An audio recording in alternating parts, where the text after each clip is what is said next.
Hello दोस्तों, कहानी दुनिया चैनल पर आपका स्वागत है।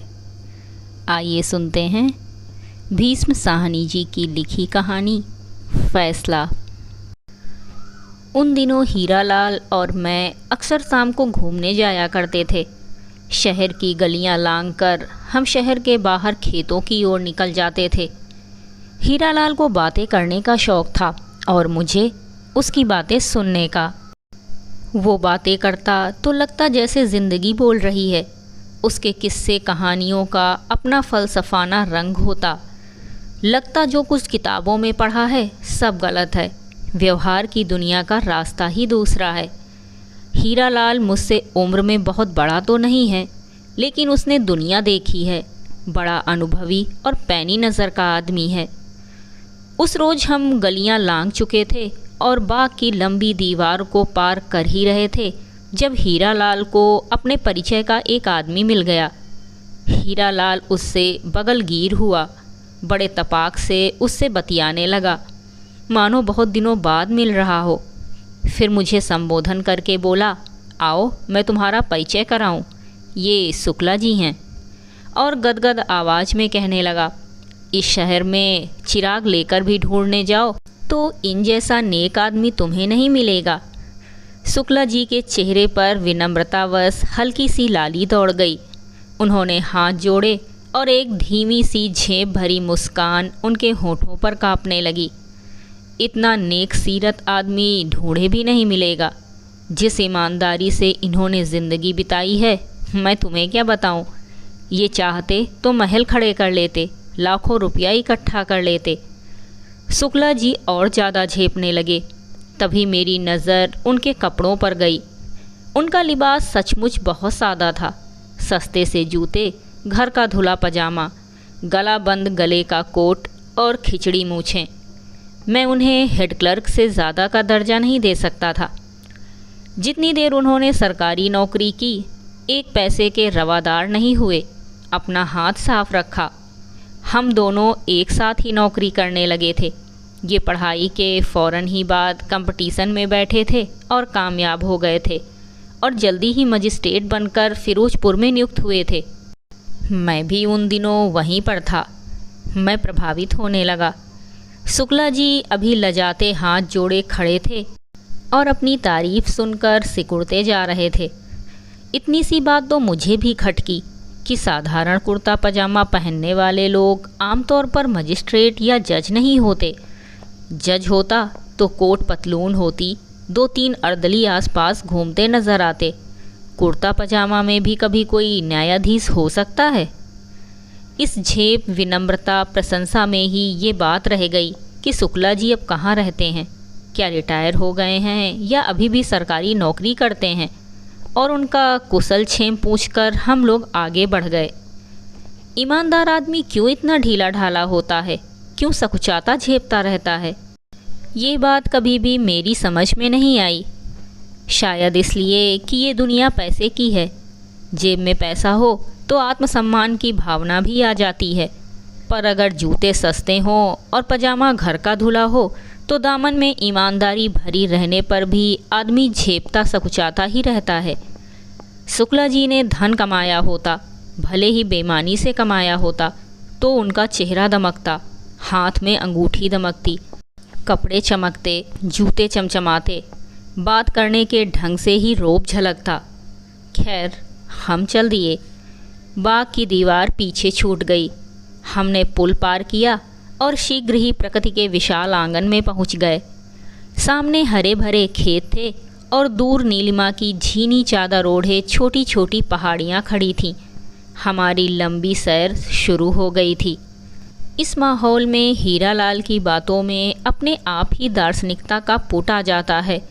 एक प्रकार की तटस्थता, कुछ कुछ वैराग्य सा, मानो प्रकृति की विराट पृष्ठभूमि के आगे मानव जीवन के व्यवहार को देख रहा हो।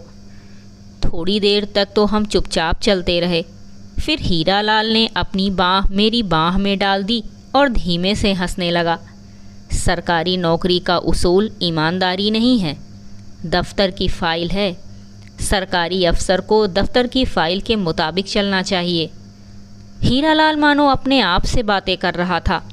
वो कहता गया, इस बात की उसे फिक्र नहीं होनी चाहिए कि सच क्या है और झूठ क्या है, कौन क्या कहता है।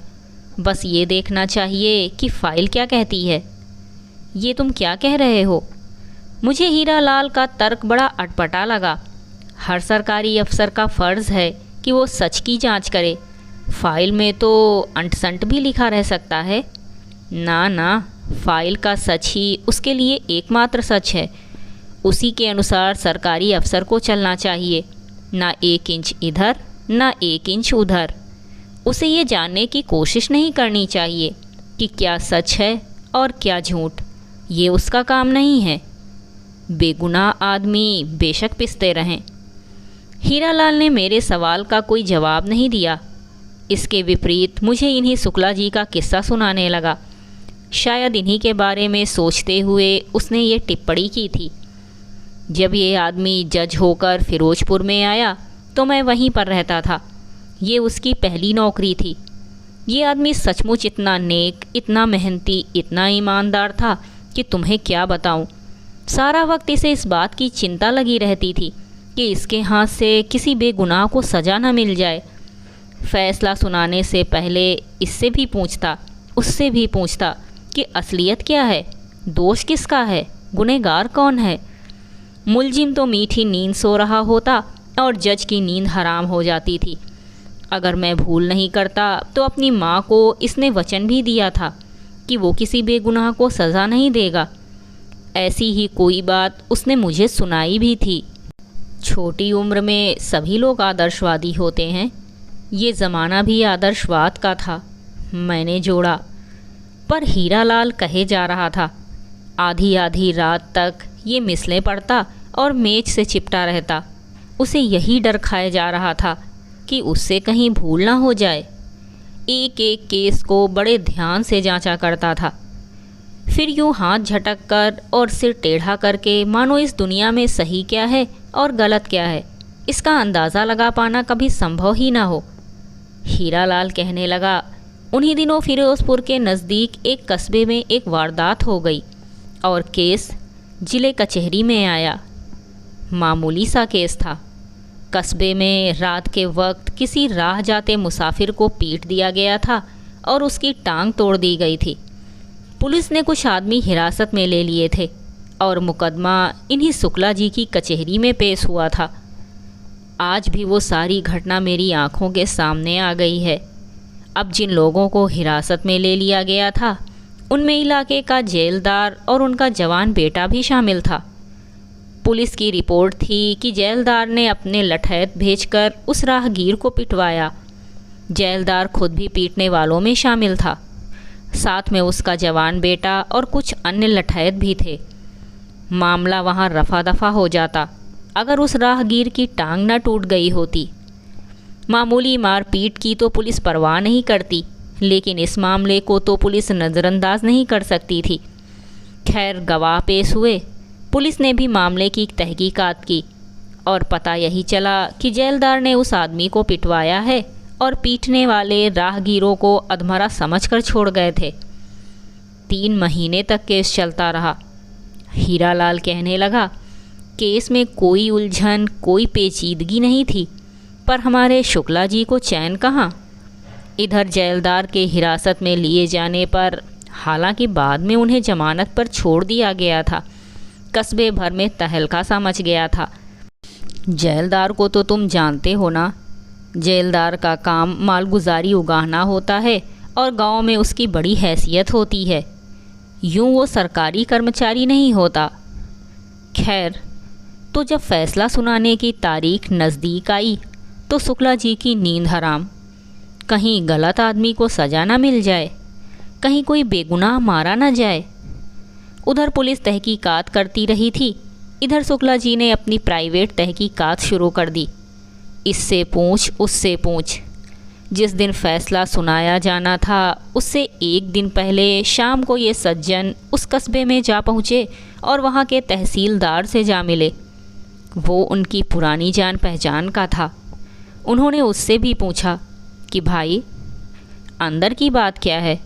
तुम तो कस्बे के अंदर रहते हो, तुमसे तो कुछ छिपा नहीं रहता। अब जब तहसीलदार ने देखा कि जिला कचहरी का जज चलकर उनके पास आया है और जज का बड़ा रुतबा होता है, उसने अंदर की सही सही बात शुक्ला जी को बता दी। शुक्ला जी को पता चल गया कि सारी कारस्तानी कस्बे के थानेदार की है, कि सारी शरारत उसी की है। उसकी कोई पुरानी अदावत जेलदार के साथ थी और वो जेलदार से बदला लेना चाहता था। एक दिन कुछ लोगों को भिजवाकर एक राह जाते मुसाफिर को उसने पिटवा दिया, उसकी टांग तुड़वा दी और जेलदार तथा उसके बेटे को हिरासत में ले लिया। फिर एक के बाद एक झूठी गवाही। अब कस्बे के थानेदार की मुखालफत कौन करे, किसकी हिम्मत। तहसीलदार ने शुक्ला जी से कहा कि मैं कुछ और तो नहीं जानता, पर इतना ज़रूर जानता हूँ कि जेलदार बेगुनाह है, उसका इस पिटाई से दूर का भी वास्ता नहीं है। वहाँ से लौटकर शुक्ला जी दो एक और जगह भी गए। जहाँ भी गए वहाँ पर उसने जेलदार की तारीफ़ सुनी। जब शुक्ला जी को यकीन हो गया कि मुकदमा सचमुच झूठा है, तो उसने घर लौटकर अपना पहला फ़ैसला फ़ौरन बदल दिया और दूसरे दिन अदालत में अपना नया फ़ैसला सुना दिया और जेलदार को बिना शर्त रिहा कर दिया। उसी दिन वो मुझे क्लब में मिला। वो सचमुच बड़ा खुश था। उसे बहुत दिनों बाद चैन नसीब हुआ था। बार बार भगवान का शुक्र कर रहा था कि वो अन्याय करते करते बच गया, वरना उससे बहुत बड़ा पाप होने जा रहा था। मुझसे बहुत बड़ी भूल हो रही थी। ये तो अचानक ही मुझे सूझ गया और मैं तहसीलदार से मिलने चला गया, वरना मैंने तो अपना फ़ैसला लिख भी डाला था। उसने कहा। हीरालाल की बात सुनकर मैं सचमुच प्रभावित हुआ।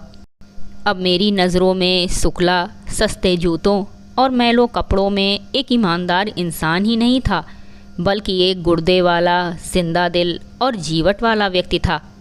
उसे बाग की दीवार के पास खड़ा देखकर जो अनुकंपा सी मेरे दिल में उठी थी, वो जाती रही और मेरा दिल उसके प्रति श्रद्धा से भर उठा। हमें सचमुच ऐसे ही लोगों की ज़रूरत है, जो मामले की तह तक जाएं और निर्दोष को आंच तक ना आने दें। खेतों की मेड़ों के साथ साथ चलते हम बहुत दूर निकल आए थे। वास्तव में उस सफ़ेद बुत तक जा पहुँचे थे, जहाँ से हम अक्सर दूसरे रास्ते से मुड़ने लगते। फिर जानते हो क्या हुआ? हीरालाल ने बड़ी आत्मीयता से कहा। कुछ भी हुआ हो हीरालाल, मेरे लिए इतना ही काफ़ी है कि ये आदमी जीवट वाला और ईमानदार है, अपने उसूल का पक्का रहा। सुनो, एक उसूल ज़मीर का होता है तो दूसरा फ़ाइल का। हीरालाल ने दानिशमंदों की तरह सिर हिलाया और बोला, आगे सुनो। फ़ैसला सुनाने की देर थी कि थानेदार तो तड़प उठा। उसे तो जैसे सांप ने डस लिया हो। चला था जेलदार को नीचा दिखाने, उल्टा सारे कस्बे के लोग उसकी थू थू करने लगे। चारों ओर थू थू होने लगी। उसे तो उल्टे लेने के देने पड़ गए थे, पर वो भी पक्का घाक था। उसने आओ देखा ना ताओ, सीधा डिप्टी कमिश्नर के पास जा पहुंचा। जहां डिप्टी कमिश्नर ज़िले का हाकिम होता है, वहां थानेदार अपने कस्बे का हाकिम होता है। डिप्टी कमिश्नर से मिलते ही उसने अपने हाथ बांध लिए कि हुजूर, मेरी इस इलाके से तब्दीली कर दी जाए। डिप्टी कमिश्नर ने कारण पूछा तो बोला, हुजूर, इस इलाके को काबू में रखना बड़ा मुश्किल काम है। यहाँ चोर डकैत बहुत हैं, बड़े मुश्किल से काबू में रखे हुए हूँ। मगर हुजूर, जहाँ ज़िले का जज ही रिश्वत लेकर शरारती लोगों को रिहा करने लगे, वहाँ मेरी कौन सुनेगा? कस्बे का निज़ाम चौपट हो जाएगा। और उसने अपने ढंग से सारा किस्सा सुनाया। डिप्टी कमिश्नर सुनता रहा। उसके लिए ये पता लगाना कौन सा मुश्किल काम है कि किसी अफसर ने रिश्वत ली है या नहीं ली है, कब ली है और किससे ली है। थानेदार ने साथ में ये भी जोड़ दिया कि फ़ैसला सुनाने के एक दिन पहले जज साहब हमारे कस्बे में भी तशरीफ़ लाए थे। डिप्टी कमिश्नर ने बड़े सोच विचार कर कहा कि अच्छी बात है, हम मिलकर देखेंगे। तो मुकदमे की फ़ाइल मेरे पास भिजवा दो। थानेदार की बांझें खिल गईं। वो चाहता ही यही था। उसने झट से फिर हाथ बांध दिए कि हुजूर, एक और अर्ज़ है।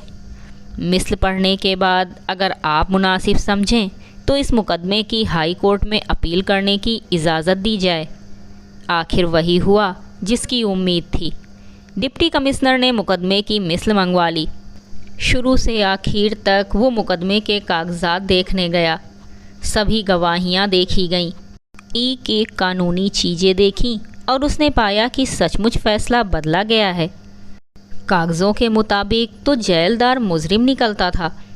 मिसल पढ़ने के बाद उसे थानेदार की ये मांग जायज़ लगी कि हाई कोर्ट में अपील दायर करने की इजाज़त दी जाए। उसने उसे इजाज़त दे दी। फिर क्या, शक की गुंजाइश ही नहीं थी। डिप्टी कमिश्नर को भी शुक्ला की ईमानदारी पर संदेह होने लगा। कहते कहते हीरालाल चुप हो गया। धूप कब की ढल चुकी थी और चारों ओर शाम के अवसादपूर्ण साए उतरने लगे थे।